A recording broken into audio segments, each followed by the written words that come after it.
हुआ।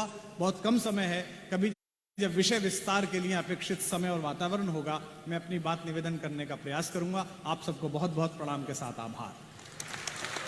बहुत बहुत धन्यवाद माननीय डॉक्टर कुमार विश्वास जी। आणि यानंतर मी इथे सन्मानपूर्वक आमंत्रित करते माननीय नामदार श्री दीपक केसरकर जी यांना, मंत्री शालेय शिक्षण आणि मराठी भाषा। त्यांना विनंती आहे त्यांनीही आपल्या सगळ्यांशी संवाद साधावा।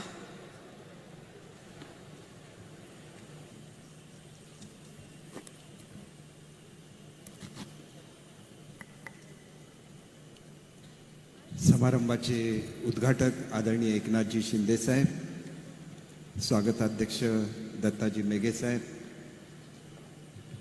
पूर्व अध्यक्ष आदरणीय भारतजी सासणे साहेब, साहित्य या परिषदेचे अध्यक्ष आदरणीय नरेंद्र चपळगावकर साहेब, अखिल भारतीय साहित्य संमेलनाच्या उषाताई तांबे आणि सर्वच मान्यवर, वेळ बराच झाला आहे, मान्यवरांची नावं घेऊ शकलो नाही, तरी या ठिकाणी विदर्भ साहित्य संघाचे सर्व सदस्य आमच्या पाठीमागे बसलेले आहेत। अखिल भारतीय साहित्य संघाचे सर्व सदस्य पाठीमागे बसलेले आहेत आणि महाराष्ट्रातले जे सातही, कारण मुंबई आणि कोकण आता वेगवेगळे झाल्यामुळे 7 विभाग झालेले आहेत आणि त्याच्यामुळे ते सुद्धा सर्व सदस्य आहेत। ज्यांनी या संमेलनाचं आयोजन केलं त्या विदर्भ साहित्य संघाचे प्रदीपजी तांबे साहेब आणि सर्व आमचे विधिमंडळातील सहकारी आमदार आणि उपस्थित बंधू भगिनींनो, पत्रकार मित्रांनो, आपण बघितलं की वर फॅन चालू होता आणि या ठिकाणी ज्या वेळेला ज्योत पेटत नव्हती त्यावेळेला मुख्यमंत्र्यांनी आपले दोन्ही हात त्या ज्योतीभोवती धरलेले होते आणि पूर्वाध्यक्ष ज्या वेळेला पेटवत होते त्यावेळेला मी माझे दोन्ही हात धरलेले होते। शासनाची भूमिका तांबेताई एवढीच असते की खऱ्या अर्थाने साहित्यिक म्हणजे ती ज्योत आहे आणि ती ज्योत अखंड तेवत ठेवण्याचं काम ही महाराष्ट्राची परंपरा आहे आणि महाराष्ट्राचं सरकार ते काम करत राहील एवढंच या प्रसंगी आपल्याला आश्वासन देतो। ही क्रांतिकारकांची भूमी आहे। या ठिकाणी सेवाग्राम आश्रम आहे, या ठिकाणी पवनार आश्रम आहे आणि महाराष्ट्र हीच मुळात सामाजिक क्रांतीची भूमी आहे आणि म्हणून या भूमीमध्ये येत असताना आणि या भूमीला नतमस्तक होत असताना ज्या संतांनी समाज सुधारण्याचं काम केलं त्या संतांना मी नमन करतो। संत ज्ञानेश्वरांनी भावार्थ दीपिका संस्कृतमधून सामान्य जनांना कळावी यासाठी महाराष्ट्रात ज्ञानेश्वरी केली। तुकाराम, नामदेव, एकनाथ महाराज, गाडगेबाबा, तुकडोजी महाराज यांनी आपल्या अभंगातून समाज सुधारणा केली, त्याला साहित्याचीही जोड होती। समर्थ रामदास स्वामी यांनी तर दासबोधातून सकल जीवन मांडले। साने गुरुजी यांनी खरा तो एकची धर्म सांगितला आहे। सावरकर, महात्मा ज्योतिबा फुले, सावित्रीबाई फुले यांचीही महत्त्वाची भूमिका राहिलेली आहे। महाराष्ट्रात आज मराठी शाळा बंद होत आहेत। मी खरं तर शिक्षण खात्याचा सुद्धा मंत्री आहे, त्याचं सुद्धा थोडीशी चर्चा या साहित्य संमेलनातून सुद्धा झाली पाहिजे। कारण आपण ज्या वेळेला नवीन धोरणाप्रमाणे मातृभाषेमध्ये शिक्षण देण्याचा प्रयत्न करतोय की मातृभाषा ही मुलांना सगळ्यात लवकर समजते। ज्या ज्या लोकांनी मातृभाषेमध्ये शिक्षण घेतलेलं आहे आणि ज्या देशांना वाचनाची परंपरा आहे त्यांनी सर्वोत्कृष्ट शास्त्रज्ञ दिलेले आहेत, सर्वोत्कृष्ट नोबेल पारितोषिक विजेते दिलेले आहेत आणि म्हणून साहित्य संमेलनाचं कौतुक करत असताना आणि महाराष्ट्राच्या ह्या संपूर्ण या ठिकाणी जमलेल्या साहित्यिकाच्या पंढरीमध्ये याची मुद्दाम आठवण करून द्याविषयी वाटते की आपल्याला पुस्तकांचं आणि वाचनाचं जे महत्त्व आहे ते सुद्धा पुढच्या काळामध्ये जपायला लागेल। आणि सर्व आपल्याला साहित्यिकांना एकच सांगू इच्छितो की एक परंपरा महाराष्ट्राला आगळीवेगळी अशी राहिलेली आहे की मराठी विश्वकोशाची निर्मितीसुद्धा याच महाराष्ट्राने केलेली आहे आणि म्हणून ज्याला आपण म्हणतो की मराठीमध्ये शिक्षण झालं पाहिजे त्याला आपण केवळ 1 वर्षामध्ये मराठीमध्ये इंजिनिअरिंगचं पुस्तक तयार करू शकलो याचं कारण हे मराठी विश्वकोश हे सुद्धा आहे। हे सुद्धा मी या ठिकाणी अभिमानपूर्वक नमूद करू इच्छितो। तांबेताईने या ठिकाणी उल्लेख केला की 50 लाखावरून 2 कोटीचा निधी आम्ही केला म्हणून. मी एकटा करू शकत नाही मराठी भाषेचा मंत्री म्हणून. मुख्यमंत्री, उपमुख्यमंत्री यांनी एका मिनिटामध्ये मला त्याला मान्यता दिली. आणि म्हणून मला एकच सांगायचं आहे की मराठी आणि महाराष्ट्र हा असा प्रदेश आहे की साहित्याची सेवा करताना जगन्नाथाचा रथ हा सगळ्यांनी हात लावल्याशिवाय कधी पुढेच जात नसतो, परंतु राज्याची सुद्धा अशी भूमिका पाहिजे की आपल्याला स्वतःहून हे संमेलन घेता आलं पाहिजे. म्हणून 50 लाखावरून 2 कोटी रुपयाची या ठिकाणी साहित्य संमेलनाला अनुदान जाहीर केलेलं आहे. पण एवढ्यापुरतं हे मर्यादित नाही की महाराष्ट्राच्या बाहेर बृहन महाराष्ट्रामध्ये अनेक असे भाग आहे की जिथं मराठीची जपणूक झालेली आहे, त्यांना सुद्धा आधार द्यायला लागतो. तो निर्णयसुद्धा महाराष्ट्र शासनाने घेतलेला आहे. आणि एवढंच नाही तर जगभरामध्ये अशी मराठी लोकं आहेत की ज्यांनी मराठी भाषा जपलेली आहे. आणि जगाच्या 5ही खंडांमध्ये ज्याच्यातून लोक आपल्या अखिल भारतीय मराठी परिषदेला आले होते, त्यांनी मराठी भाषा जपलेली आहे. दर रविवारी ते मराठीची शाळा चालवतात आणि ते आपल्या मुलांना मराठीचं सर्टिफिकेटसुद्धा देतात. हे मराठी माणसाचं वैशिष्ट्य आहे आणि ते त्यांनी जपलेलं आहे. हे सुद्धा मी साहित्यिकांना सांगू इच्छितो.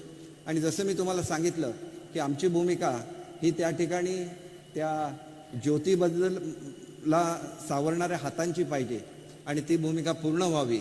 म्हणून यावेळेला आम्ही निर्णय घेतलेला आहे की मराठी भाषा भवन हे मुंबईतलं सर्वात उत्कृष्ट आणि आयकॉनिक असावं.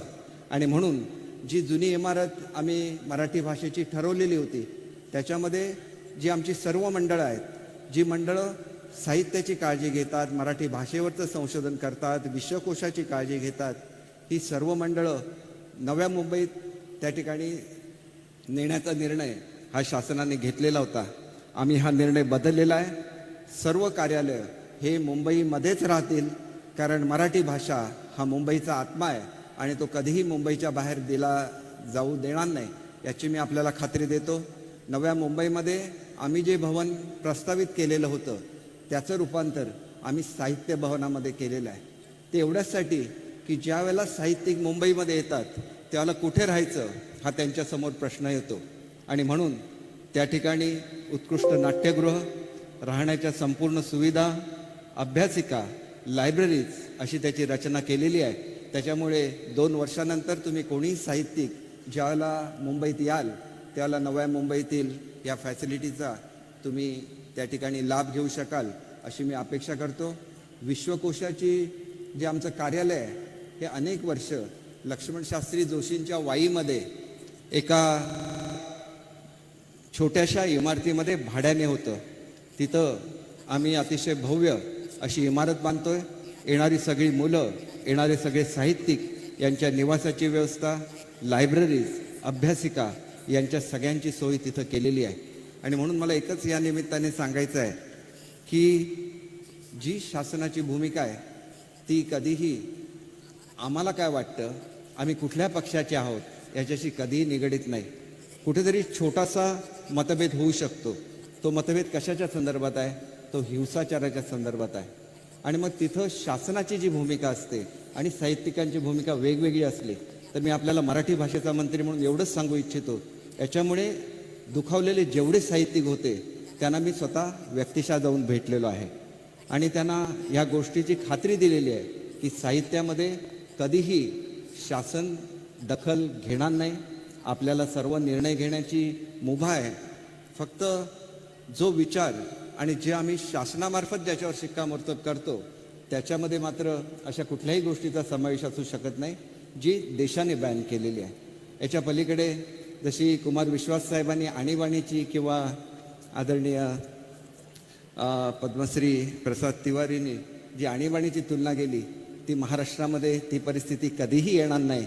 कारण आमच्याकडे एक वेगळी संस्कृती आहे, आमचं एक वेगळं नातं आहे साहित्याशी, राजकारणी लोकांचं, आणि त्याच्यामुळे ती परिस्थिती महाराष्ट्रामध्ये कधी येणार नाही याची मी आपल्याला खात्री देतो. या ठिकाणी आदरणीय शिंदेसाहेब येत असताना त्यांनी अगोदर आपला सत्कार स्वीकारला नाही. ते म्हणाले आधी चपळगाव साहेबांचा आणि ससाणे साहेबांचा सत्कार झाला पाहिजे आणि ही महाराष्ट्राची संस्कृती आहे आणि ही संस्कृती आम्ही कायम राखू एवढंच या प्रसंगी सांगतो. पुन्हा एकदा या भूमीला नमन करतो आणि एकच गोष्ट जी साहित्यिकांना खटकली होती, पण ती मी तुम्हाला सांगतो की मराठी भाषा म्हणून आम्हाला वेगवेगळे जबाबदाऱ्या येतात. मराठी भाषा टिकली पाहिजे ह्याच्यासाठी सुद्धा मराठीला काम करायला लागतं. आणि मराठीमधलं साहित्य असेल आणि मराठीमधली संस्कृती असेल, त्याच्यामध्ये नाट्य आहे, त्याच्यामध्ये संगीत आहे, त्याच्यामध्ये वेगवेगळे इतर भाग जे आहेत संस्कृतीचे, ह्याची एक धूसर रेषा आहे मराठी भाषेमध्ये. आम्हाला या सगळ्यांनाच जपायला लागतं. म्हणून पुढच्या वेळेला ज्यावेळेला मराठी विश्वसंमेलन होईल त्यावेळेला त्याचं आयोजन आम्ही जरी करत असलो तरी आपण सर्वजण सातही साहित्य मंडळं आणि सर्व सांस्कृतिक मंडळं यांना मी त्याच्यामध्ये निमंत्रित करायला सांगितलेलं आहे. आणि पुढचं विश्वसंमेलन हे तुमच्या सगळ्यांच्या मनामध्ये जे असेल त्याप्रमाणे ते घडेल. आणि त्याच्यासाठी जगभरातून लोक येत असल्यामुळे त्याला यावर्षी 10 कोटीऐवजी 15 कोटी रुपयाची तरतूद आम्ही केलेली आहे, जेणेकरून जगातल्या कुठल्याही मराठी माणसाला आणि संस्थेला जर महाराष्ट्रात यायचं असेल तर त्याला पैशाची कधीही कमतरता लागता कामा नये, एवढा विश्वास मी मराठी भाषेचा मंत्री म्हणून आपणा सर्वांना देतो. बोलताना कुठेही चुकलेलं असेल तर मनापासून आपलं या ठिकाणी दिलगिरी व्यक्त करतो. पुन्हा एकदा या भूमीला नमन करतो आणि माझे 2 शब्द संपवतो. जय हिंद, जय महाराष्ट्र. मनापासून धन्यवाद आदरणीय मंत्री महोदय. आणि यानंतर आजच्या कार्यक्रमाचा महत्त्वाचा सोहळा म्हणजे सूत्रप्रदान सोहळा. आपल्या सगळ्यांच्या साक्षीनं मी माननीय सासणे साहेबांना विनंती करते की त्यांनी ही अखिल भारतीय मराठी साहित्य संमेलनाची सूत्र माननीय न्यायमूर्ती श्री नरेंद्र चपळगावकर यांना प्रदान करावी. माननीय मुख्यमंत्री महोदयांना विनंती करते की त्यांनी या सूत्रप्रदान सोहळ्यामध्ये सगळ्यांच्या बरोबर सहभागी व्हावं. जोरदार टाळ्यांच्या गजरात या सूत्रप्रदान सोहळ्यामध्ये आपण सगळ्यांनी सहभागी व्हावं. पूर्वाध्यक्ष माननीय श्रीयुत भारत सासणे सूत्रप्रदान करतायत. नियोजित अध्यक्ष आणि आताचे अध्यक्ष श्रीयुत न्यायमूर्ती नरेंद्र चपळगावकर यांना जोरदार टाळ्या आपण सगळ्यांनी वाजवूया. आजच्या कार्यक्रमातला अतिशय महत्त्वाचा असा अंश ज्याचे आपण साक्षीदार आहात. आणि यानंतर मी माननीय सासणे साहेबांना विनंती करते की त्यांनी आपल्याशी संवाद साधावा, आपल्याशी बोलावं.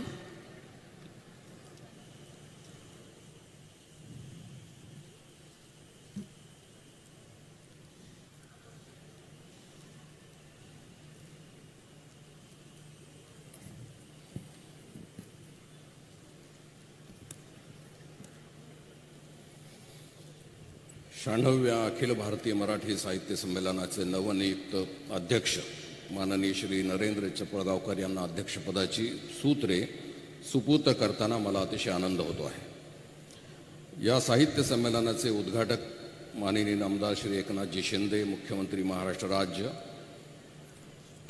माननीय श्री दीपक केसरजी मंत्री, स्वागत अध्यक्ष माननीय श्री दत्ता मेघे, विख्यात हिंदी साहित्यिक डॉक्टर विश्वनाथ प्रसाद तिवारी, डॉक्टर कुमार विश्वास, माननीय उषा तांबे, अध्यक्ष अखिल भारतीय मराठी साहित्य महामंडळ व त्यांचे सर्व सदस्य सहकारी आणि सर्व विशेष अतिथी, तसेच माननीय श्री नरेंद्र चपळगावकर, उपस्थित मान्यवर आणि आपण सर्व गुणीजन, जाणकार, रसिक मित्र हो, मी आपल्या सर्वांना अभिवादन करतो.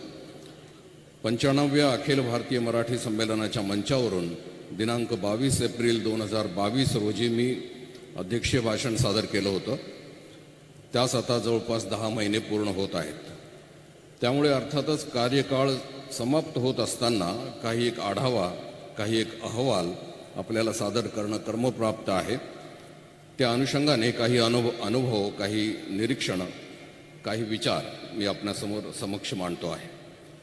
मित्रहो, साहित्याच्या निर्मितीकडे गांभीर्याने पाहणारा निर्मितीक्षम लेखक या नात्याने साहित्यविषयक विचार मांडताना निर्मिती प्रक्रियेबद्दल, लेखनाच्या प्रयोजनाबद्दल, वाङ्मयीन निष्ठेबद्दल, मूल्य उपासनेबद्दल, लेखकाच्या बांधिलकीबद्दल मी आपणाशी बोललेलो आहे. त्या अनुषंगाने स्वतःच्या लेखनाबद्दल आणि स्वानुभवाबद्दल देखील मी आपल्याशी बोललेलो आहे. लेखकाने सर्वसामान्य माणसाला केंद्रबिंदू मानून लिहिण्याची आवश्यकता असते. अर्थात वास्तवाचं दर्शन घडवणारा लेखक सर्वसामान्य माणसाच्या जगण्याच्या वर्तन व्यवहाराचा हिशेब मांडत असतो. अर्थातच त्यामुळे त्याचं काही एक चिंतन प्रकट होत असतं, पण त्याचबरोबरीने काही चिंतासुद्धा त्या अनुषंगाने प्रकट होतात। अशी चिंता व्यक्त करणं ही लेखकाची भूमिका असते। जगत व्यवहारातील सामान्य माणसांच्या कथा आणि व्यथा तपासणं हे लेखकाचं कामही असतं आणि कर्तव्यही असतं। लेखकाने सत्याचा उच्चार केला पाहिजे, तोही उच्च रवाने केला पाहिजे, हे मी त्या भाषणातून सांगितलं। हे सांगत असताना सद्यकालाच्या संदर्भामध्ये भाष्य करणं कर्मप्राप्त असल्यामुळे मी आपणाशी त्या संदर्भात देखील सुस्पष्टपणे काही संवाद केला होता। अर्थात हा संवाद रूपकात्मक, प्रतिकात्मक, साहित्यात्मक, समाजविषयक असा होता। त्यावेळेला उपस्थित असलेल्या सर्व रसिकांना माझं भाषण आवडलं होतं। उभे राहून द्यावयाच्या मानवंदनेतून आपल्या सर्वांची रोमांचक अशी पसंतीची पावती मला प्राप्त झाली। लेखकाच्या वाट्याला असे रोमहर्षक क्षण अभावानेच मिळत असतात। त्यानंतरचा अनुभव मी आपल्याला सांगणार आहे। विवेकी महाराष्ट्राने हे भाषण आवडल्याचं मला कळवलं। ठिकठिकाणच्या आणि अगदी कानाकोपऱ्यातल्या मराठी माणसांच्या मेंदूमध्ये, त्यांच्या विचारात, त्यांच्या मनात मी जाऊन पोहोचलो। जगण्याची कठीण लढाई लढणाऱ्या मराठी रसिक माणसांनी मला असं सांगितलं की तुमच्या भाषणातले विचार आमचेच विचार होते, त्यामुळे हे भाषण आम्हाला आमचंच वाटलेलं आहे। प्राप्त परिस्थितीबद्दल कोणीतरी परखडपणे सांगायला पाहिजे होतं आणि ते तुम्ही सांगितलं आहे। महाराष्ट्रातला आणि महाराष्ट्राबाहेरील कानाकोपऱ्यातल्या रसिक मराठी माणसांनी मला निमंत्रणं पाठवायला सुरुवात केली। कर्तव्य भावनेतून मी सर्वत्र जात राहिलो, सर्वांशी बोलत राहिलो। माझ्या असं लक्षात आलं की या सर्वदूर पसरलेल्या मराठी माणसाला सांस्कृतिक भूक आहे। ही माणसं मराठी भाषेला जिवंत ठेवून आहेत, मराठीचा जागर करीत आहेत आणि मराठीची ज्योत त्यांनी तेवत ठेवलेली आहे। मी त्यांच्यापर्यंत पोहोचलो ते माझ्याकडे आपल्या सर्वांचा प्रतिनिधी किंवा सांस्कृतिक दूत म्हणून पाहू लागले, शासनाचा प्रतिनिधी म्हणून देखील पाहू लागले। त्यांना त्यांच्या भागामध्ये छोटी संमेलनं घ्यायची आहेत। महाराष्ट्राच्या बाहेर त्यांना मराठी शाळा जिवंत ठेवायच्या आहेत, मराठी वाचनालये चालू ठेवायची आहेत। त्यांना तिथलं शासन अनुदान देत नाही, त्यांच्या अनेक अडचणी आहेत, तक्रारी आहेत, त्यांच्या भावना तीव्र आहेत। या सगळ्यांना काहीतरी सांगायचं आहे, पण त्यांच्यापर्यंत कोणताही सांस्कृतिक दूत यापूर्वी पोहोचलेला नाही, त्यांच्यात मिसळलेला नाही, त्यांच्याशी बोललेला नाही, अशी त्यांची भावना। तेथे लेखक आहेत, कवी आणि कथाकार आहेत, वाचक आहेत। प्रसंगी ही मंडळी स्वखर्चाने पुस्तके प्रकाशित करतात। प्रमुख प्रवाहाशी स्वतःला जोडून घेण्याची त्यांची इच्छा आहे, पण त्यांना उपेक्षेचा अनुभव येतो। त्यांना मार्गदर्शन पाहिजे, त्यांना लिहायचं आहे, बोलायचं आहे, वाचायचं आहे आणि आनंद प्राप्त करायचा आहे, पण त्यांची कुंठावस्था झालेली आहे। असा अनुभव ग्रामीण क्षेत्रामध्ये आला, गोव्यात आला, इंदोरमध्ये आला, कर्नाटकात आला, महाराष्ट्राच्या बाहेर सर्वत्र आलेला आहे। त्यांनी मला काही प्रश्न विचारले। हे प्रश्न टोकदार आणि निरुत्तर करणारे असे होते, चकित करणारे होते। या प्रश्नांना मी उत्तर द्यावीत अशी त्यांची अपेक्षा असायची, कारण त्यांच्या दृष्टीने मी एक सांस्कृतिक दूत आहे, आपल्या सर्वांचा प्रतिनिधी आहे। खरं तर आपण एकसंध असताना आपल्याला विभाजित झाल्यासारखं का वाटतं आहे, असा हा प्रश्न। महाराष्ट्रामध्ये सुधारकांची मोठी फळी निर्माण झाल्यामुळे महाराष्ट्रातला समाज विचारी, पुरोगामी, शालीन असा असताना प्राप्त कालामध्ये ज्ञानोपासकांचा उपहास का होतो आहे, हा आणखीन एक प्रश्न। मराठी मध्यमवर्ग असंवेदनशील, गोठल्यासारखा, तटस्थ आणि त्रयस्थ झाल्यासारखा का भासतो आहे, असाही प्रश्न। अनभिज्ञ, भोळी, माणुसकी जपणारी मराठी माणसं त्यांच्या भाषेत मला प्रश्न विचारित राहिली, पण बुद्धिजीवींनी देखील मला प्रश्न विचारलेले आहेत। समाज गिनीपिक आहे का आणि आज्ञाकारी समाज निर्माण करण्याचा प्रयत्न सुरू आहे का, असा हा अवघड प्रश्न। इंदोरमधल्या एका विद्वानाने मला असं विचारलं की तुम्ही 1984 ही कादंबरी वाचली आहे का? मी त्यांच्याकडे हसून पाहिलं आणि म्हणाले की तुमच्या प्रश्नातच तुमचं उत्तर दडलेलं आहे। ज्यांनी प्रश्न विचारायचे ते विचारवंत आणि सर्व समाज देखील मौन का बाळगतो आहे, असा हा आणखीन एक प्रश्न। सर्वदूर पसरलेल्या सामान्य रसिकाच्या आणि बुद्धिजीवी वर्गाला असे अनेक प्रश्न पडलेले आहेत। काही प्रश्नांचा मी उहापोह माझ्या भाषणात केला होता, हे आपल्याला स्मरत असेल, पण माझ्या विस्तृत अशा प्रवासामध्ये मराठी माणसांनी मला असे प्रश्न विचारले, मी त्या सर्व प्रश्नांची उत्तरं देऊ शकलेलो नाही। मला सर्वांची उत्तरं देता आली नाहीत, काही अंशी मी निरुत्तर देखील झालो। भाषा त्यांची होती, पण त्यांचे विचार उपजत शहाणपणाने लिप्त असे होते। जगण्याची कठोर लढाई लढताना अनुभवाच्या शाळेत मिळालेलं ज्ञान ते मला सांगत होते आणि त्यातून प्रश्न विचारित होते। मी त्यांना इतकंच म्हणालो की मित्रांनो, आशावाद आपल्या सर्वांना जिवंत ठेवतो आणि वाङ्मयाच्या इतिहासातल्या सर्वच परिपक्व लेखकांनी आशावाद सर्वोच्च असल्याचं आपल्याला सांगितलेलं आहे.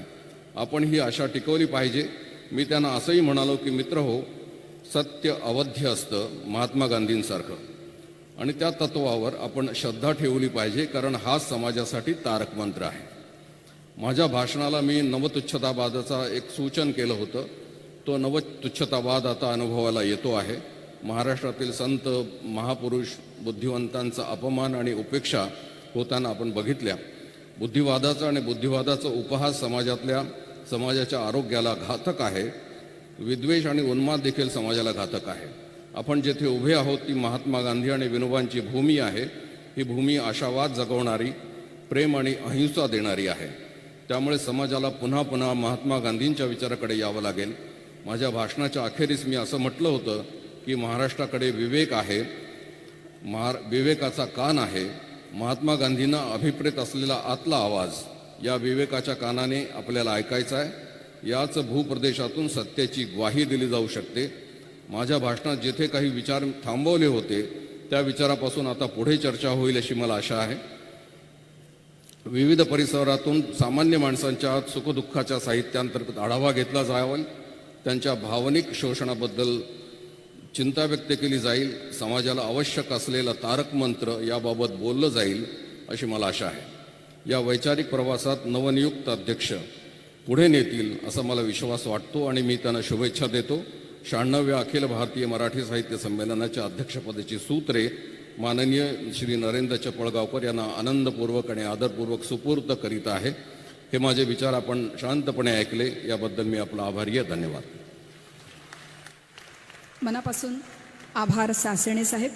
यानंतर या कार्यक्रमाला पुढे नेत महाराष्ट्र साहित्य परिषदेला पुण्यभूषण फाउंडेशनने दिलेल्या 82 लक्ष रुपयांच्या निधीतून 1 लक्ष रुपयांचा धनादेश प्रतिवर्षी अखिल भारतीय मराठी साहित्य संमेलनाध्यक्षांना वाङ्मयीन उपक्रमासाठी देण्यात येतो. हा 1 लक्ष रुपयाचा धनादेश महाराष्ट्र साहित्य परिषदेचे कार्याध्यक्ष प्राध्यापक मिलिंद जोशी, प्रमुख कार्यवाह प्रकाश पायगुडे, कोषाध्यक्ष सुनीताराजे पवार आणि पुण्यभूषण फाउंडेशनचे डॉक्टर सतीश देसाई, संमेलनाध्यक्ष न्यायमूर्ती नरेंद्र चपळगावकर यांना प्रदान करतायत.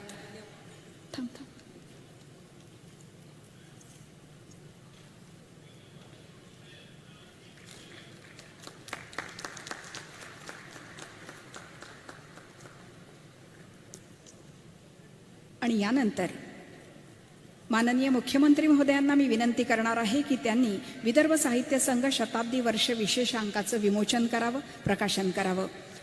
दौत लेखणी या नावाने हा विशेषांक आपल्या सगळ्यांच्या समोर येतोय. माननीय मुख्यमंत्री महोदयांच्या शुभ हस्ते या दौत लेखणीचं प्रकाशन आता होत आहे. विदर्भ साहित्य संघाचं शताब्दी वर्ष आणि त्याचा हा विशेषांक अतिशय सुंदर असा हा विशेषांक आहे. विश्वस्त मंडळ आणि कार्यकारी मंडळाच्या वतीनं माननीय मुख्यमंत्री महोदयांना विनंती आहे की त्यांनी या दौत लेखणी या विशेषांकाचं विमोचन करावं.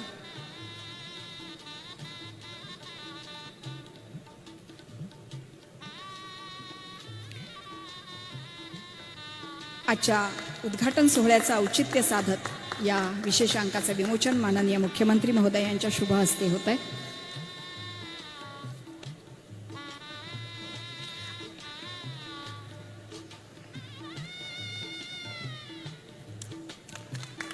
आपण सगळे टाळ्यांच्या गजरात या विशेषांकाचं स्वागत करूया. आणि यानंतर मी महाराष्ट्र राज्याचे मुख्यमंत्री माननीय नामदार श्रीयुत एकनाथजी शिंदे यांना विनंती करते की त्यांनी आपल्या सगळ्यांना मार्गदर्शन करावं, आपल्याशी संवाद साधावा.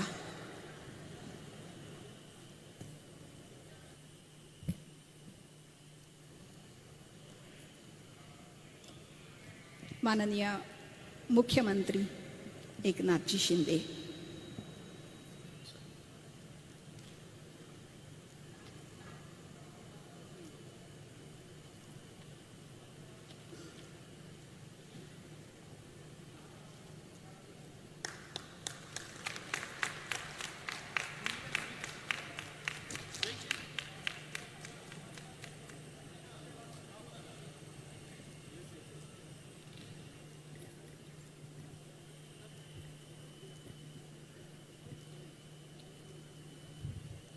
विदर्भ साहित्य संघाच्या शताब्दी वर्षानिमित्त विदर्भ साहित्य संघ आयोजित अखिल भारतीय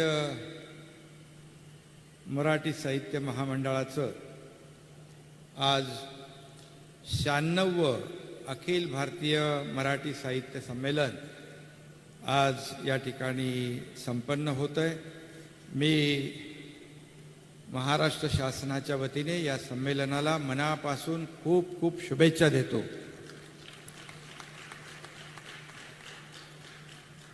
आणि आजच्या या शुभारंभ प्रसंगी उपस्थित या संमेलनाचे संमेलनाध्यक्ष न्यायमूर्ती नरेंद्र चपळगावकर साहेब, आपले मावळते अध्यक्ष भारत सासनेजी, श्रीमती चपळगावकरजी, माजी खासदार व स्वागताध्यक्ष दत्ता मेघेजी, पद्मश्री डॉक्टर विश्वनाथ प्रसाद तिवारी जी, डॉक्टर कुमार विश्वास जी, माजी आमदार सागर मेघेजी, आमदार डॉक्टर पंकज भोयर जी, आमदार नरेंद्र बोंडेकर जी, डॉक्टर पी.डी. पाटील जी, डॉक्टर गिरीश गांधी जी, माननीय उषाताई तांबेजी, डॉक्टर उज्ज्वला मेहेंदळेजी, प्रवीण दाते, विलास मानेकर, प्रकाश पात्रे, रवींद्र शोभने, आमचे मुंबई आणि ठाण्याचे नरेंद्र पाठकजी, डॉक्टर अभ्युदय मेघे, डॉक्टर विलास देशमुख, विकास लिमये, रमेश वंसकर, संजय इंगळे आणि जिल्हाधिकारी कर्डिले, व्यासपीठावरील सर्व मान्यवर, साहित्य विदर्भ साहित्य संघ, अखिल भारतीय मराठी साहित्य महामंडळाचे सर्व सदस्य, पदाधिकारी आणि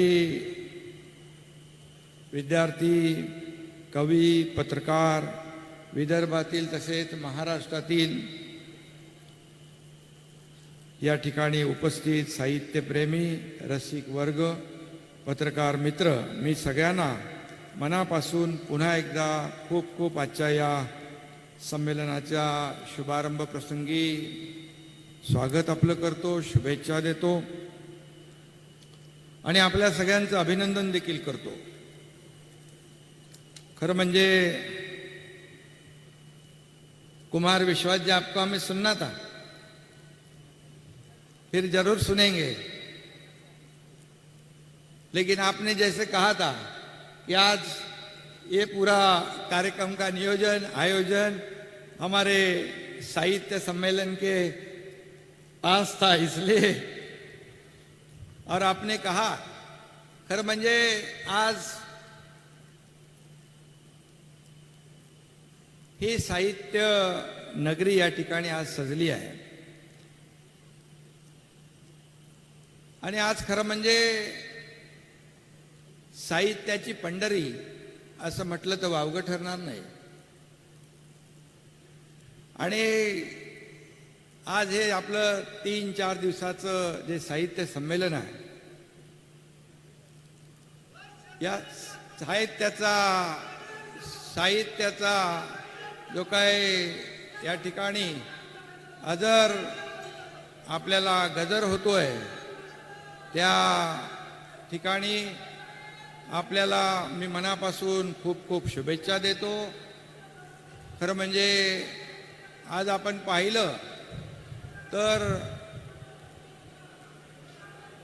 त्यांचं काय म्हणणं आहे ते आपण ऐकून घेऊ. शेवटी हे सर्वसामान्य लोकांचं सरकार आहे, सर्वसामान्य लोकांना न्याय देणारं सरकार आहे, त्यामुळे जरूर आपण ऐकून घेऊ. आणि खऱ्या अर्थाने आज खरं म्हणजे हे साहित्य संमेलन आहे. आपल्याला आपले विषय मांडायला वेगवेगळे व्यासपीठ आहेत, परंतु या साहित्य संमेलनामध्ये हे 3 दिवसाचं साहित्य संमेलन देशभरातून इकडे विविध भागातून जे साहित्यिक आलेत, आपले मान्यवर आलेले आहेत, त्यांचं आपण स्वागत केलं पाहिजे. शेवटी सरकार हे तुमच्यासाठी 24 तास सरकारची दारं उघडी आहेत. त्यामुळे हे विषय आपल्याला बोलायला वेगळं व्यासपीठ आहे, एवढंच मी या प्रसंगी आपल्याला सांगू इच्छितो. कुणाचाही आदर करण्याची माझी बिलकुल इच्छा नाही, परंतु आज कुमार विश्वास जी यहाँ सभी साहित्यिक उपस्थित हैं, देश भर से सब यहाँ मौजूद है. और आज पूर्ण हे आजचं राज्य जे आहे हे साहित्यिकांचं राज्य आहे. आणि म्हणून आम्ही इकडे पाहुणे म्हणून आलेलो आहोत. आणि आपल्या या साहित्य नगरीमध्ये, साहित्य संमेलनामध्ये कुठेही सरकारचा हस्तक्षेप आम्ही करणार नाही, केला नाही. आणि मगाशी केसरकर साहेबांनी त्या बाबतीमध्ये उल्लेख केलेला आहे. खरं म्हणजे साहित्य हे सर्वश्रेष्ठ आहे. महाराष्ट्र ही संतांची भूमी आहे, साहित्यिकांची भूमी आहे. अनेक साहित्यिक या महाराष्ट्राने दिले.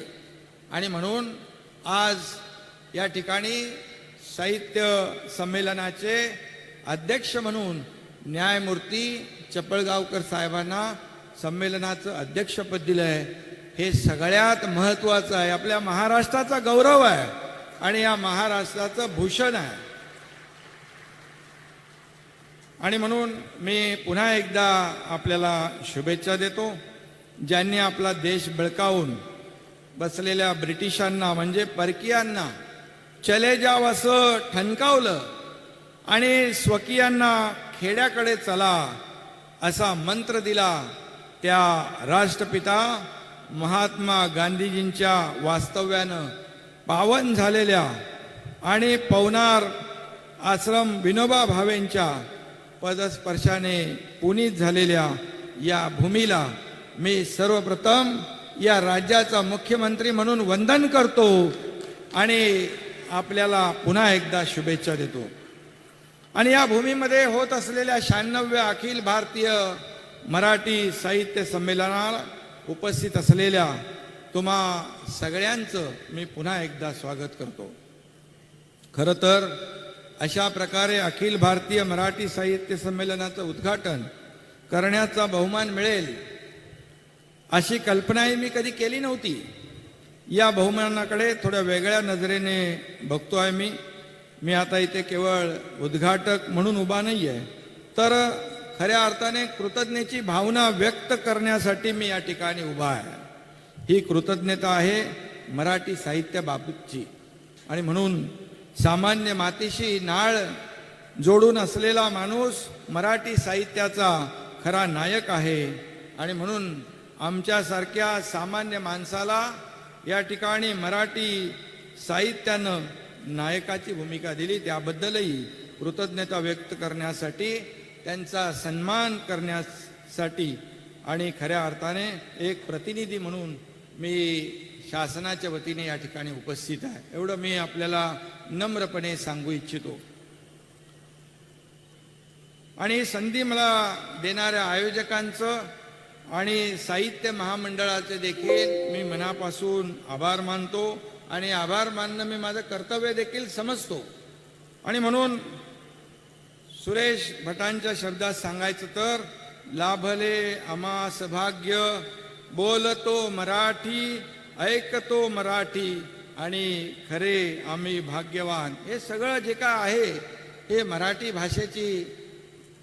भाषेची आपली गोडवी जी आहे, मराठी भाषेचा गोडवा जो आहे, आणि मराठी भाषेसाठी जे जे आपण साहित्यिक सगळे इथे व्यासपीठावर बसलेले आहात, त्यांचं योगदान जे आहे हे कुणालाही नाकारता येणार नाही. आणि म्हणून आम्हा खरं म्हणजे या राजकारण्यांसाठी, समाजसेवकांसाठी गर्दीची सभा हे काही विशेष त्याला महत्त्व नसतं, पण आज आणि एकूणच अखिल भारतीय मराठी संमेलनाला जमणारी गर्दी म्हणजे खरोखर एक विलक्षण गोष्ट आहे. अशा संमेलनासाठी हजारो लाखो साहित्यप्रेमी दरवर्षी पंढरीची वारी करावी तितक्याच आस्थेने आणि प्रेमानं या ठिकाणी गोळा होतात.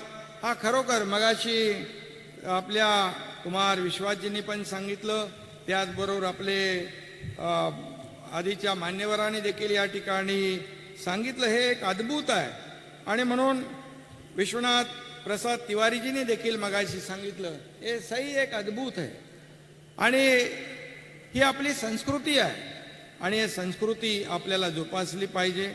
आणि म्हणूनच एक खऱ्या अर्थाने एक चमत्कार घडवणारी भाषा म्हणजे मराठी आहे, याचा आपल्या सगळ्यांना सार्थ अभिमान आहे.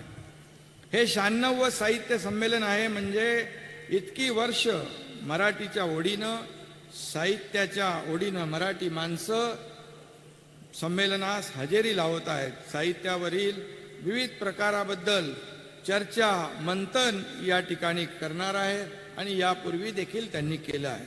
कोट्यावधींची पुस्तकं विकली देखील जात आहेत.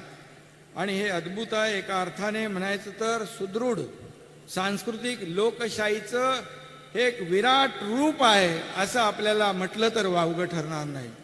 आणि म्हणून या अखिल भारतीय मराठी साहित्य संमेलनाचं छोटं रूप असलेलं विश्व मराठी संमेलन मध्यंतरी दीपक केसरकर यांच्या संकल्पनेतून पार पडलं.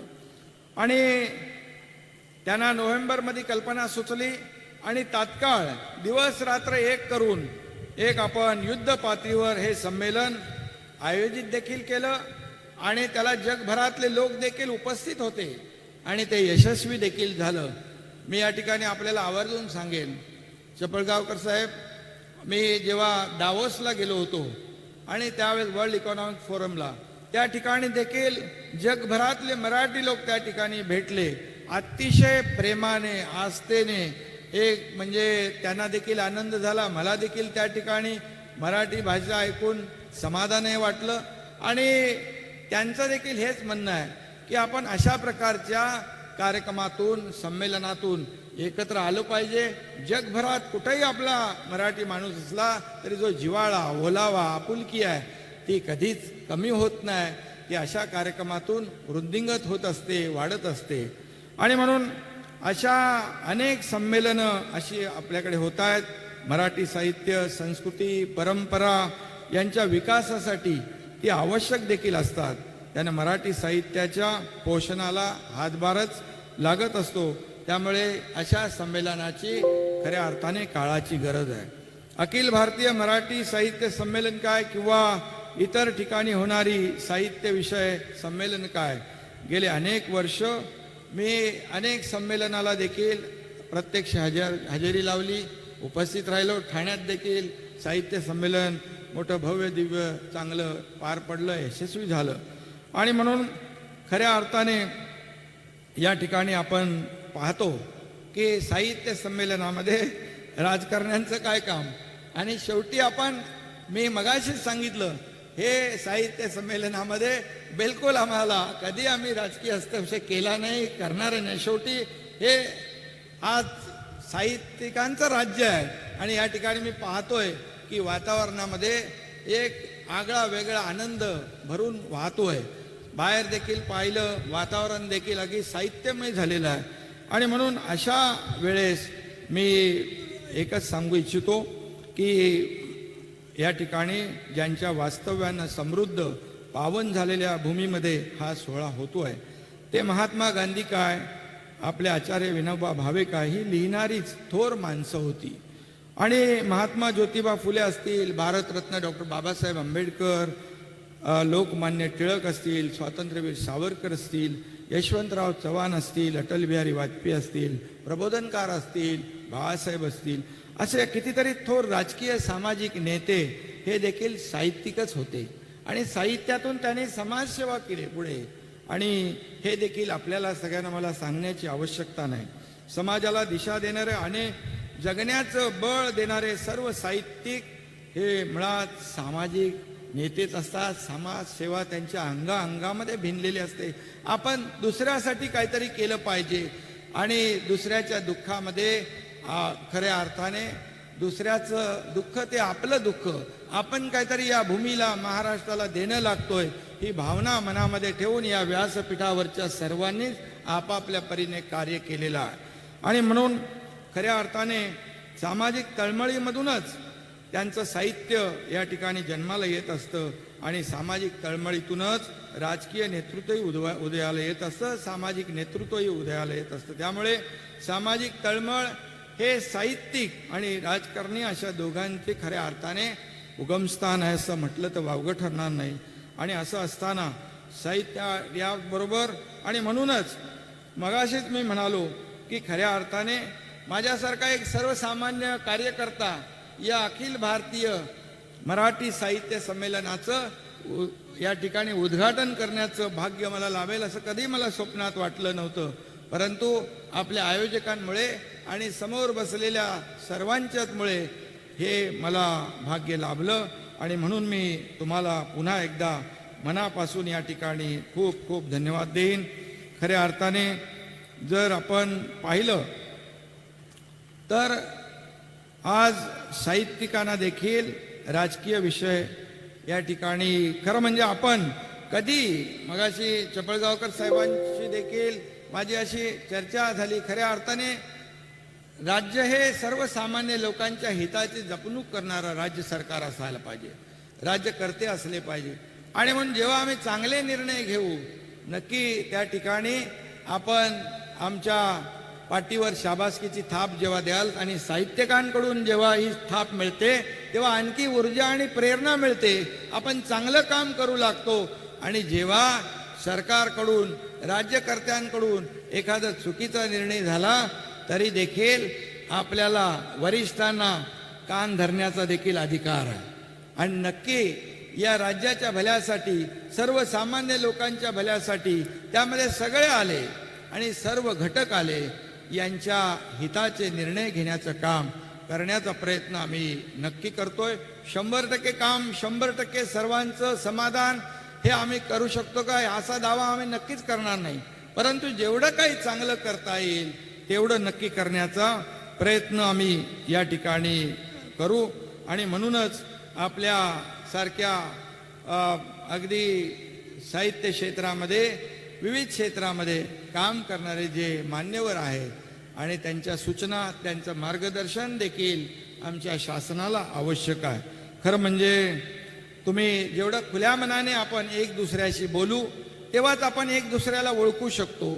आणि म्हणून जेव्हा चर्चा करतो तेव्हा काही चर्चेमधून चांगले निर्णय येत असतात आणि ते चांगले निर्णय या राज्यातल्या जनतेच्या भल्यासाठी होत असतात. आणि म्हणून याची देखील आवश्यकता आहे. आणि म्हणून साहित्यिकांचं समाजात लोकांच्या मनात आणि आमच्याही मनामध्ये एक विशेष आदराचं स्थान आहे. त्यांनी मगाशी म्हटल्याप्रमाणे केलेली पाठराखण देखील आमच्या दृष्टीने महत्त्वाची असते आणि त्यातून लोकसभेच्या व्रताला आणखी बळ मिळतं हे देखील मी या ठिकाणी आवर्जून सांगतो. आणि म्हणून आता राजकारणाकडून पुन्हा या ठिकाणी राजकारण काय आजचा हा राजकारणाचा विषयच नाही आहे, हा साहित्याचा विषय आहे. आणि हे साहित्य संमेलन अखिल भारतीय आहे. देशभरातील मराठीजन येथे उपस्थित आहेत. राज्यातील कानाकोपऱ्यातील लेखक कवी रसिक येथे हजर आहेत. आणि महाराष्ट्राच्या कानाकोपऱ्यातील लेखक कवी हे आपल्या लेखनातून त्या प्रदेशातील सांस्कृतिक सामाजिक व्यवस्थेचा आरसा दाखवत असतात. तिथल्या मातीचा गंध त्यांच्या लेखनातून येत असतो. आणि म्हणून वि स खांडेकर, कुसुमाग्रज, विंदा करंदीकर आणि भालचंद्र नेमाडे असे कसदार ज्ञानपीठ विजेते आपल्या मराठी साहित्याला लाभलेले आहेत. हे देखील आपल्यासाठी फार मोठी अभिमानाची बाब आहे की आपण भाग्यवान आहोत. हा वारसा पुढे जोमाने चालत राहील यात कुणाला शंका बाळगण्याची आवश्यकता नाही. आणि म्हणून माझी तमाम मराठी साहित्यिकांना नम्र विनंती आहे की शहरासोबत महाराष्ट्राच्या ग्रामीण भागात देखील गेल्या काही वर्षामध्ये होत चाललेल्या बदलांची देखील आपण सगळ्यांनीच नोंद घेतली पाहिजे. आणि म्हणून मी या ठिकाणी एवढंच सांगेन की आपण जे या आपल्याला लागूनच महाराष्ट्र समृद्धी महामार्ग बाळासाहेबांच्या नावाचा हा महामार्ग देखील राज्य सरकारने जो सुरू केला जवळपास 10 जिल्ह्यांना प्रत्यक्ष आणि 14 जिल्ह्यांना अप्रत्यक्ष जोडणारा, 326 गावांना तालुक्यांना जोडणारा हा अतिशय महत्वाकांक्षी प्रकल्प आपण या ठिकाणी सुरू केलाय. खऱ्या अर्थाने या महामार्गामुळे या ठिकाणी शेतकरी आहेत, आपले व्यावसायिक आहेत, पारंपरिक शेती जे करतात, या ठिकाणी समृद्धी महामार्ग झाल्याने या गावांच्या जीवनशैलीत देखील नक्की बदल होईल. त्यांचं जीवन जे आहे नक्की बदलेल आणि म्हणून त्यांनी लोकांचं आयुष्य कसं पालटेल हे सगळं देखील लेखकांनी आपल्या लेखणीतून टिपलं पाहिजे. एक छान रस्ता जेव्हा गावा शेजारून जातो तेव्हा गावाची दिशाच बदलत असते आणि गावातलं समाजकारण बदलतं, गावातले प्रश्न बदलतात, जुन्यात नवं येऊन मिळतं. हे असे विषय देखील लेखक कवींनी अधिकाधिक हाताळले तर खऱ्या अर्थाने त्याचा फायदा समाजालाच होणार आहे. आणि म्हणून एक माझी सूचना आहे, फक्त हा विषय ग्रामीण भागातील बदलांचा होता. आपली ग्रामीण साहित्य परंपरा फार मोठी आहे आणि दीर्घ आहे. गेल्या काही वर्षामध्ये छोट्या छोट्या गावातून आलेले लेखक आपल्या लेखनातून फार सकसपणे जीवनाची अनुभूती मांडताना दिसत आहेत. आज ग्रामीण बोलीभाषेतून विविधांगी साहित्य निर्माण होत असतं. मालवणी, वऱ्हाडी, अहिराणी यासारख्या अनेक बोलीभाषा मराठी साहित्याला समृद्ध करत आल्या आहेत. बोलीभाषा इतक्या गोड असतात की बोलीभाषेतून कोणी शिव्या जरी दिल्या तरी सुद्धा ती भाषा अगदी ओव्यांसारखी वाटते, कारण बोलीभाषेला मातीचा ओलावा असतो, त्यात प्रेम असतं.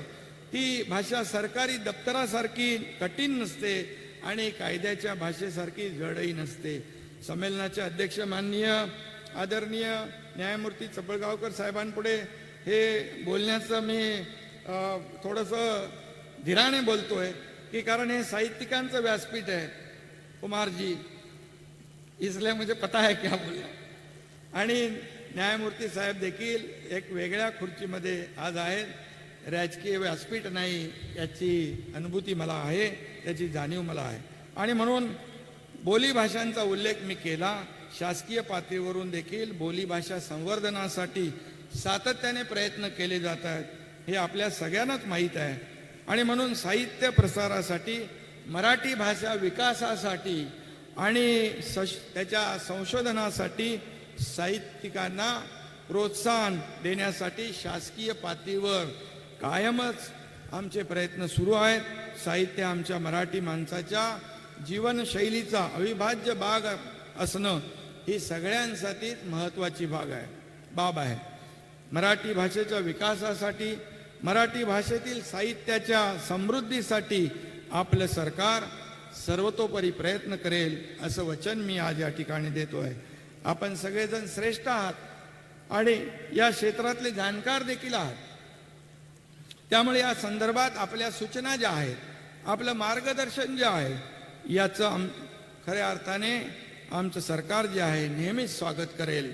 मराठी साहित्य जगताचे प्रश्न, भाषेच्या विकासाचे आणि संशोधनाचे प्रकल्प मार्गी लावण्यासाठी आणि वाचन संस्कृती वाढवण्यासाठी शासकीय पातळीवरून देखील प्रयत्न करीत राहणं हे देखील आम्ही नक्कीच या ठिकाणी मी महाराष्ट्राचा मुख्यमंत्री म्हणून माझं कर्तव्य समजतो.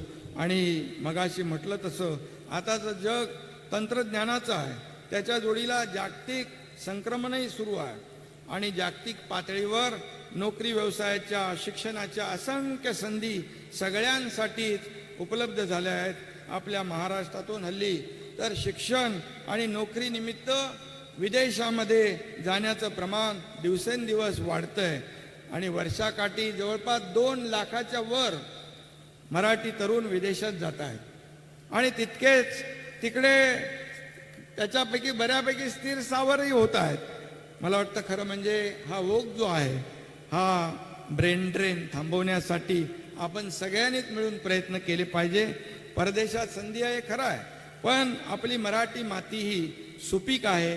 येथे देखील मुबलक संधी आहेत. परदेशात जाणाऱ्या तरुण पिढीला येथेच आपल्याकडे वळवून आकर्षित करून थांबवून या मातीच्या विकासासाठी, पर्यायाने स्वतःच्याही विकासासाठी काय प्रयत्न करता येतील काय पर्याय शोधता येतील याचा देखील विचार समाजाच्या एका प्रत्येकाने एक जबाबदार घटक म्हणून आणि साहित्य संमेलनात देखील साहित्यिकांना देखील विचारवंतांना देखील माझी विनंती आहे की आपण सगळ्यांनी मिळून हा प्रयत्न केला पाहिजे. आपल्या देशात राज्यात अनेक प्रेरणादायी व्यक्तिमत्व होऊन गेली आणि त्यांच्या यशोगाथा साहित्यामध्ये हाताळण्याचं प्रमाण अधिक व्यापक करता येईल का? देश विदेशातील अन्य भाषांमधील मौलिक संशोधनात्मक चरित्रात्मक विकासात्मक प्रेरणादायी साहित्य आपल्या मराठीत मोठ्या प्रमाणावर अनुवादित करता येईल का याचा देखील आपण विचार केला पाहिजे. या गोष्टी कदाचित आपल्याला छोट्या ढोबळ वाटतील, पण अशा छोट्या छोट्या गोष्टी अनेकदा समाजामध्ये अनेक मोठे बदल घडवून जातात आणि आपल्याला सगळ्यांना त्याच्यावर विश्वास आहे. अखिल भारतीय मराठी साहित्य संमेलन शतकाकडे वाटचाल करतंय. आजवरची 95 संमेलनं मराठी माणसाचं जगणं समृद्ध करत आली. इथल्या संतांनी, लेखकांनी, कवींनी, विचारवंतांनी महाराष्ट्राचं मराठी माणसाचं मन समृद्ध केलंय. या सगळ्या प्रतिभावंतांचं मराठी माणसावरचं हे ऋण जे आहे कधी न फिटणारं ऋण आहे, एवढंच मी या प्रसंगी सांगू इच्छितो. आम्ही सामान्य माणसाचे प्रतिनिधी आहोत, सामान्य वाचकांचे प्रतिनिधी आहोत. आम्ही तुमचं लिखाण वाचत आलो आहोत आणि आज तुम्हाला पाहायला भेटायचा या ठिकाणी ऐकायला आलो आहोत आणि आपण सारे मराठी प्रेमी आहोत. मराठीचा अभिमान आपणा सर्वांनाच आहे, तो असायलाच पाहिजे.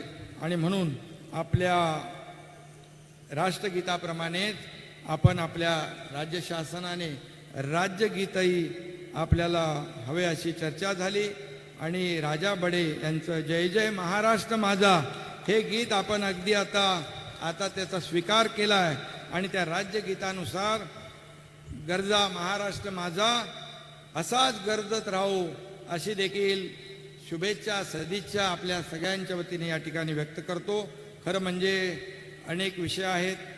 मगाशी एक सूचना आली होती आपले आमदार पंकज भोयर आणि आपल्या आयोजकांकडून सेवाग्राम मार्गावर चरखा भवन येथे जे फाईन आर्टने महात्मा गांधी आणि विनोबा भावे यांचं मोठं शिल्प तयार केलं आहे. त्या ठिकाणी महात्मा गांधी आणि विनोबा भावे यांच्या जीवनपटावर light fountain and laser show राज्य सरकारतर्फे करावा अशी मागणी केली आहे. मी या ठिकाणी सांगू इच्छितो हे नक्की सरकारच्या वतीने केलं जाईल आणि आपल्या या मागणीचा भावनेचा आदर केला जाईल. आणि त्याचबरोबर महाराष्ट्राबाहेरील संस्थांच्या पाठीशी खंबीरपणे सरकार उभं आहे. त्या बाबतीमध्ये आमच्या मराठी भाषा मंत्री केसरकर साहेबांनी त्याचा उल्लेख केलेला आहे. आणि महाराष्ट्राबाहेरील देखील संस्था ज्या आहेत त्यांना देखील शासनाच्या माध्यमातून संमेलनाला 25 लाख रुपये देण्याचा सरकारने निर्णय घेतलेला आहे. आणि या ठिकाणी वारकरी संमेलन आहे त्यालाही आपण 25 लाख रुपये देण्याचा निर्णय घेतला. खऱ्या अर्थाने आज आपल्या सगळ्यांचं मार्गदर्शन या ठिकाणी 3 दिवस होणार आहे आणि हे 3 दिवसाचं साहित्य संमेलन या ठिकाणी विचारांची देवाणघेवाण होईल, साहित्याची देवाणघेवाण होईल आणि नक्की या संमेलनाला येणाऱ्या हजारो रसिकांच्या पदरामध्ये भरभरून दान पडेल आणि अशा मी मनापासून शुभेच्छा देतो. खरं म्हणजे पुन्हा एकदा मी या ठिकाणी सांगतो, कुमार जी आपको भी मैं धन्यवाद देता हूँ, आपका भी तहे दिल से स्वागत मैं करता हूँ. और यहाँ पर उपस्थित हमारे दूसरे जिन्होंने भी हमारा मार्गदर्शन यहाँ पर दिया, विश्वनाथ प्रसाद तिवारी जी, उनको भी हम फिर बाद में जरूर सुनेंगे. आज मौका नहीं मिला है आज क्योंकि कंट्रोल सब साहित्य सम्मेलन के पास है और म्हणून आपल्याला मी पुन्हा एकदा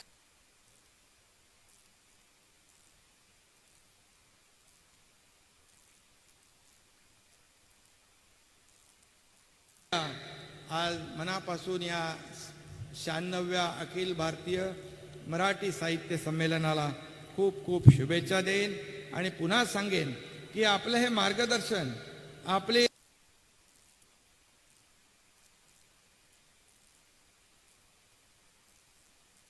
जे काही सूचना असतील हे सर्वसामान्य सगळ्यांचं सरकार आहे. त्यामुळे सगळ्यांचाच आदर करणारं हे सरकार या ठिकाणी भविष्यामध्ये या महाराष्ट्र राज्याचा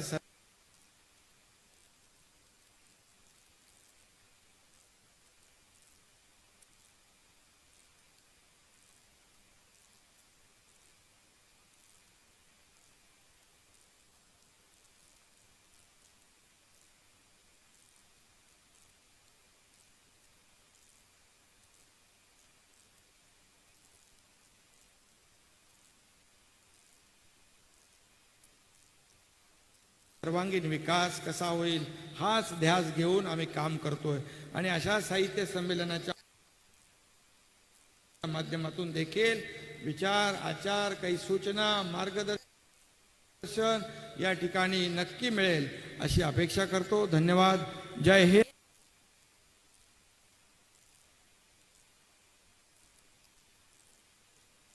जय महाराष्ट्र.